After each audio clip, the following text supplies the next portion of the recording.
உங்களுக்கு நெஞ்செரிச்சல் ஏற்படுகின்றதா? அவ்வாறாக நீங்கள் செய்ய வேண்டியவை: உணவை நன்றாக மென்று விழுங்க வேண்டும்.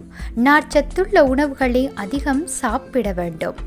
உட்கொள்ளும் மருந்துகளின் பின் விளைவு என்னவென்பதை ஆராய வேண்டும். உடல் எடையை குறைக்க வேண்டும். உணவுக்கும் உறக்கத்திற்கும் இடையே 3 மணி நேர இடைவெளி தேவை. நெஞ்செரிச்சலின் போது செய்யக்கூடாதவற்றை நாம் நோக்குகையில்: நேரம் தவறி சாப்பிடுதல் கூடாது. புகை, மது பழக்கம் கூடாது. உணவுக்கு பின்னர் சலட், இனிப்புகள் சாப்பிடுவது மிகவும் நன்று. இறுக்கமான உடைகளை அணிவதை தடுக்க வேண்டும். பிரச்சனை நீடித்தால் மருத்துவரை பார்க்க தயங்க வேண்டாம். உணவுகள் காரம் மற்றும் மசாலா வகை உணவுகளை அதிகம் சாப்பிடுவது கூடாது.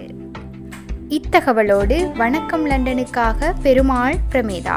மேலும் இது போன்ற தகவல்களை நீங்கள் அறிந்து கொள்ள வேண்டுமாயின் வணக்கம் லண்டன் யூடியூப் சேனலை சப்ஸ்கிரைப் பண்ணுங்கள்.